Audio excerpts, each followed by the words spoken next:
Good luck on your race. The gentleman from California is recognized. Thank you, Mr. Chairman. First, I'd remind my colleague from Georgia that President Trump was openly nominated after decisively winning the primary votes across the country. That's in open contrast to the Democratic nominee, who has decreed the nominee of her party in spite of the fact she did not receive a single primary vote. So I would be a little careful if I were him about talking about coronations. I do agree with my Democratic colleagues that we need to be on guard against suppression of free speech, whether it's coming from the left or the right. But I disagree with them that the chief executive regulating the executive branch's communications or conforming executive agencies and grantees to executive policy is somehow a threat to free speech. The executive branch is designed to speak with one voice, a voice chosen every 4 years by the people. And I disagree with them that suing for defamation is an infringement on speech in a legal system where the truth is an absolute defense. The threat to democracy is from the government regulating other people's communications. Now, we're now discovering that the Biden administration used the FBI to pressure tech companies to censor the communications of the American people over a free discussion of everything from COVID policy and origins, the Russian collusion hoax, Biden family influence peddling, climate change. I myself was the victim of this censorship when I warned of the damage that the COVID lockdowns were causing. Now, democracy assumes that the best way to separate truth from lies, or wisdom from folly, or good from evil, or love from hate, is to place the two of them side by side and then trust the common sense and good judgment of the people to know the difference. But this assumes that the people have full and unfettered freedom to express themselves and to challenge the claims and opinions of each other. Now, some of our colleagues seem to be suggesting that we should transfer that prerogative from the people to the government. That's the very definition of authoritarianism. Mr. Farage, what are your thoughts?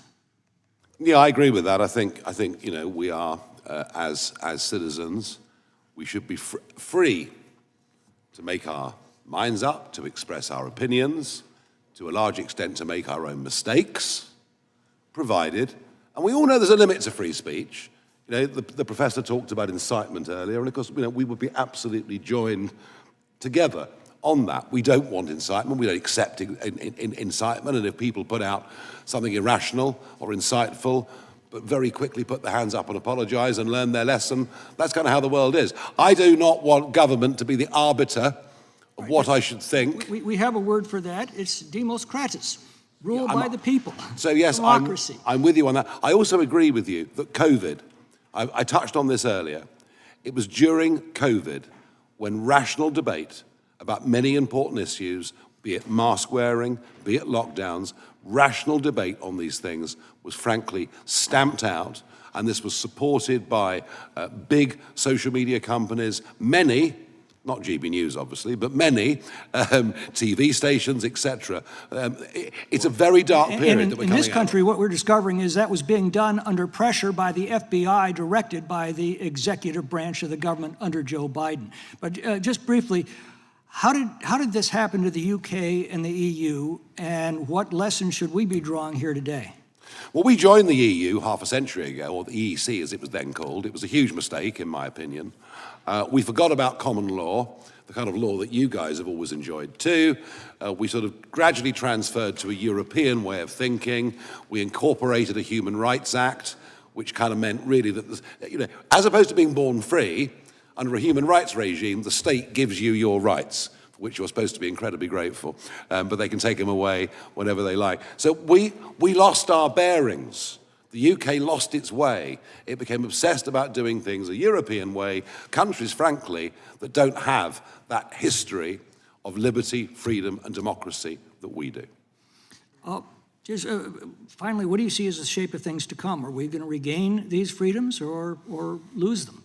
Well, ultimately, the people have to get what they vote for. And one of the reasons that we are seeing an extraordinary political revolution that is happening in parts of Europe, and if you believe the polls, what is happening in the United Kingdom right now is we want a government that comes in and gets rid of all these laws and starts again.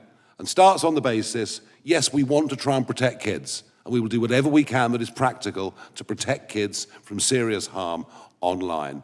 But we will get back to the idea that I could insult you, you could insult me, Mr. Raskin and I can have our chats, but we do it, in a spirit that's not insightful and in a way that honors those who built our great countries.